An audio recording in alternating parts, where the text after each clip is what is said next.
네, 경선 딱 끝나고 2주 만에 이렇게 만나게 되었습니다. 물론 그 밖에는 그 찻집 밖에는 이낙연 전 대표의 지지자들의 시위도 물론 있었는데 어떻게 지금 어제 만남 이후에 원팀으로 가는 그런 체제가 빨리 구축이 될까요? 예, 뭐 경선 후유증 또 원팀 논란은 어제로서 일단락됐다 이렇게 봅니다. 네. 또 특별히 이낙연 대표께서 지지자들에 대한 메시지도 좀 말씀을 하셨는데요. 예. 그 현장에서도 이제 일부 아직도 반발하는 지지자들이 있는 것은 당연합니다. 좀 시간이 더 필요하죠. 이 네.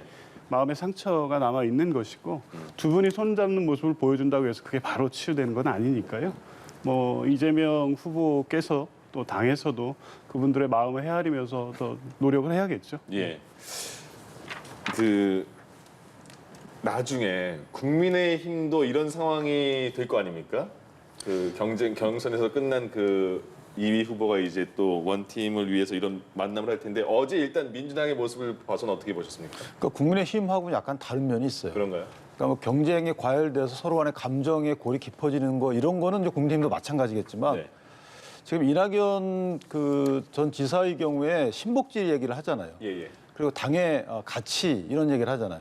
이거는 기본적으로 감정의 골이 깊어져서 그걸 치유하는데 뭐 주춤했다 이런 취지가 아니고 신복지와 기본소득의 대립이 있는 거예요. 단순히 그냥 복지 체계나 경제 정책 이런 측면이 아니고 네. 기본소득을 가게 되면 민주당의 존립 기반이 흔들릴 수 있다고 보는 거라고 저는 생각을 합니다. 기본소득이라는 것이 노동계에서 굉장히 저하하는 정책 중에 하나거든요. 노동계 힘이 많이 없어지는 정책 중에 하나예요. 따라서 민주당 입장에서 보면 본인들의 전통적인 지지층이 흔들릴 수 있기 때문에 예. 민주당 가치를 지키는 측면에서 보면 이낙연 지사 내지 친문 의원들 입장에서 보면 신복지를 내세우되 기본소득이라는 보편적, 그러니까 누구나 다 나눠주는 이것은 사실은 어찌 보면 되게 좋은 거지만 지지층 유지라는 측면에서 보면 민주당에서는 수용하기 어려운 어떤 복지 정책일 수 있다. 그래서 저는 정책적인 컨텐츠 측면에서의 대립이기 때문에 예. 사실 이것이 선대위 운영 과정에서 또는 정책 공약 발현 과정에서 상당히 앞으로도 좀 갈등 요소가 있다 이렇게 생각합니다. 알겠습니다. 그 신복지 정책은 이재명 후보가 수용해서 함께 이렇게 펼쳐나가겠다 이렇게 했는데 그거를 약간의 그 걸림돌이 될 수 있다 이렇게 언급한 것 같습니다.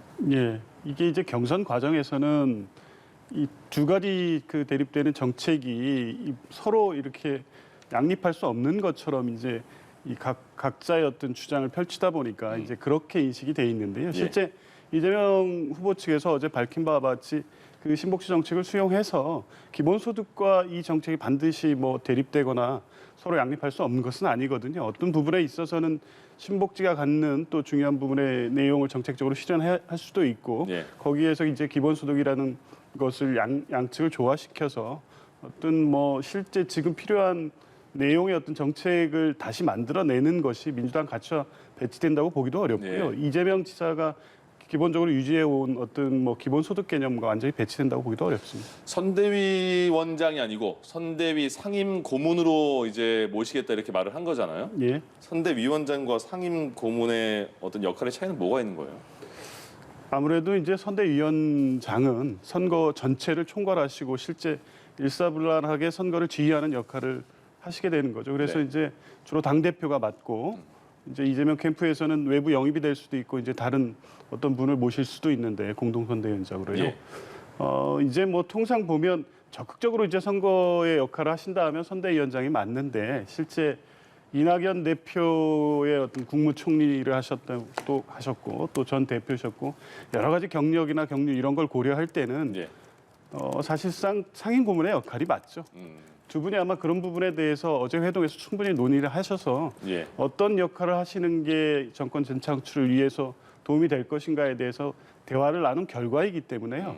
직이 어떤 직이냐가 두 분 간에 어떤 앙금이 있다거나 역할을 좀 소극적으로 한다 이거를 보여주는 것은 아니라고 봅니다. 알겠습니다. 이제 11시 그러니까 한 6분 정도 이재명 후보의 사퇴 기자회견이 남은 상황인데 아무래도 이제 공식적으로 사퇴를 발표하고 나면 이후엔 좀 본격적인 대선 행보가 시작이 되겠죠. 예, 그렇습니다. 지금 무엇보다도 시급한 거는 선대위 구성이죠. 네. 11월 5일 이제 국민의힘 후보 확정까지 선대위를 구성하는 게 일차적 과제일 것이고요. 도지사직을 수행하시다 보니까 당 관련돼서 이제 지도부와 적극적으로 만나고 선거를 준비하기 위한 과정에 좀 한계가 있으셨을 텐데요. 오늘 도지사직을 내려놓으시면 본격적으로 선대위 구성 또 후보로서의 활동들을 하시게 될 수 있을 것으로 봅니다. 당분간은 뭐 이제 상징적인 어떤 일정들 중심으로 하면서 선대위 구성에 매진할 것으로 봅니다. 네. 예. 이재명 후보 이제 사퇴 기자회견을 밝히면서 여러 가지 내용도 나올 수 있을 텐데 좀 어떻게 바라보고 계십니까? 저는 이재명 지사가 이제 예비 후보 등록을 하겠죠. 그래서 본격적인 선거 운동을 할 텐데 사실은 그 본격적인 선거 운동에 앞서서 대장동과 관련된 여러 가지 의혹에 대해서 이 국민적 시각에서 볼 때 납득할 만한 해명을 할 필요가 있어요. 그 국감 이후에도 여러 가지 또 의혹이 불거졌잖아요. 네. 본인이 진술한 그 발언 사이의 모순점 또는 객관적인 증빙과 다소 좀 동떨어진 발언 이런 것들에 대해서 그냥 넘어갈 게 아니고 이것을 분명히 해소해야지만 이낙연 지사와의 그런 그 불협화음보다 훨씬 더 큰 거죠. 이것은 슈퍼이크에서 나타난 민심이거든요. 62%대 28%의 민심이고 예. 지금도 보면 이재명 지사의 해명 국감에서 해명을 고지고대로 믿지 않는 국민들이 많다는 여론조사 결과가 나오고 있어요. 그래서 이 부분은 저는 개인적으로 경기도정 또는 성남시정 국정을 향하실 분 이런 지휘 차원에서 해명도 해명일 뿐만 아니고 앞으로 향후 부동산 문제에 대한 위정자들의 어떤 태도 이런 것과 관련돼서 분명한 메시지 내지 입장을 밝혀야 된다. 그렇지 않고 그냥 넘어가서 대선을 치른다는 것은 저는 좀 상상하기 어려운 태도가 아닌가 이렇게 네, 생각합니다. 네. 알겠습니다. 이재명 그 후보의 지사직 사퇴 회견 잠시 후 연결해 보도록 하고요. 지금 국민의힘 가보면 윤석열 후보와 홍준표 후보가 싸워요. 근데 부인까지 끌어들이면서 싸웁니다. 뭐 당신의 부인이 후원회장 맡은 게 맞냐? 또 당신의 부인은 뭐 소환을 기다리는 것 때문에 못 나오지 않냐? 그리고 홍준표 후보가 윤석열 후보의 실언 망언 리스트 25건을 공개했습니다. 그러니까 바로 윤석열 후보가 홍준표 후보의 망언 막말 리스트 25개 공개했어요. 이렇게 지금 두 후보의 대치를 어떻게 바라보십니까? 저는 두 후보가 사실 효과 없는 경선 운동을 하고 있다 이렇게 생각을 합니다. 지금 비호감도가 높은 거는 적합도를 따지는 거잖아요. 네. 누가 적합하냐라고 할 때 이분은 이래서 한대 저분은 저래서 한대 여기에 대한 이제 국민 여론인데 이번 선거는 경쟁력이거든요.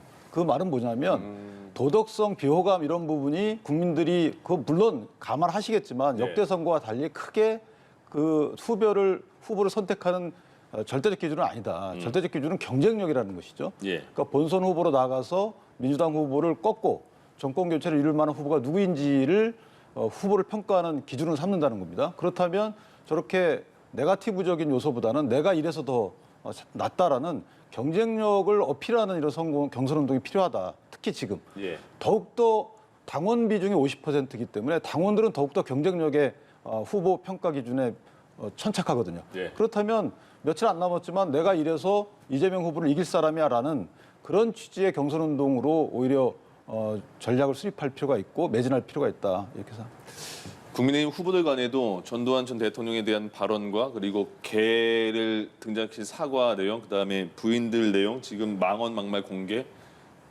이런 걸로 서로 싸우고 있거든요. 어떻게 보이세요? 지금 뭐 이제 변호사님 말씀대로 대선이라는 게 인물 경쟁이 제 1차적이고 또 뭐 그다음에 이제 구도의 문제도 있지만 네. 지금 뭐 민주당 경선 때도 마찬가지지만 이 네거티브 방식의 어떤 공방이 실제 지지율이나 득표에 크게 도움되지는 않거든요. 예. 근데 이제 지금 뭐 저희 때와 다르게 국민의힘이 이런 방식으로 경선 막판이 흘러가는 데 있어서 결정적으로 윤석열 후보의 태도 문제가 중요하게 부각이 된 것 같습니다. 예. 그러니까 배우자의 문제도 그렇고 이 어떤 이슈를 풀어가는 데 있어서 그래서 이제 그런 부분 때문에 생긴 문제여서 기대를 하고 그렇게 수습을 하려고 하지만 이후에도 이제 이런 알겠습니다. 분란은 계속될 것 알겠습니다. 같다. 네, 일단 이재명 후보 조금 전에 이제 공식적으로 사퇴를 했고요.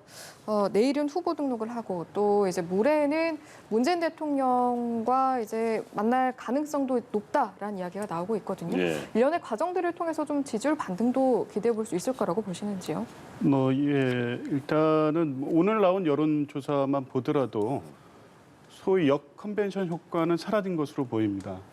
지난주에 국정감사에서 대장동 이슈 중심으로 많은 공방이 있었는데도 불구하고 오늘 조사에서는 오히려 윤석열 후보나 홍준표 후보를 이기는 걸로 나왔거든요. 네.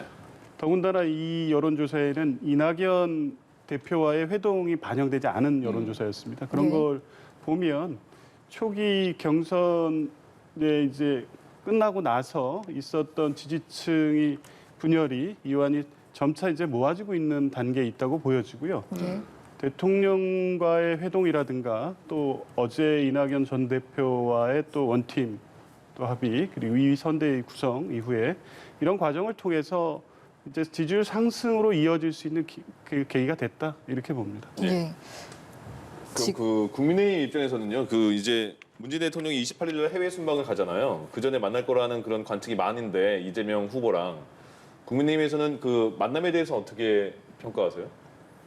그러니까 사실 이재명 지사가 뭐 아직까지는 수사 대상자로 특정이 돼 있지 않기 때문에 네. 만나는 형식에 있어서는 크게 뭐 문제는 없다라고 생각을 합니다. 만약 입건이 된 상태라면 그렇게 만나면 안 되겠죠. 예.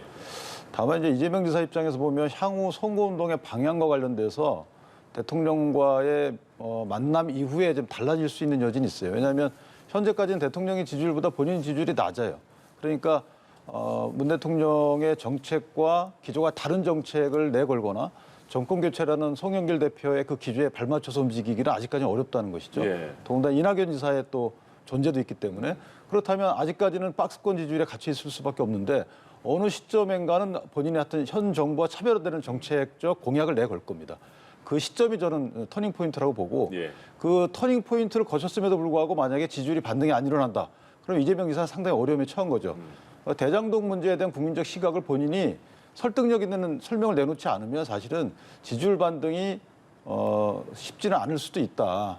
전 그래서 아마 그 두 가지 포인트에서 이재명 지사의 정책적 태도가 어떻게 변할지 그것이 관심 포인트라고 생각합니다. 알겠습니다. 예, 오늘 말씀 여기까지 듣도록 하겠습니다. 지금까지 조기현 전 민주당 법률위 부위원장, 윤기찬 국민의힘 법률위 부위원장과 함께했습니다. 두 분 고맙습니다. 고맙습니다.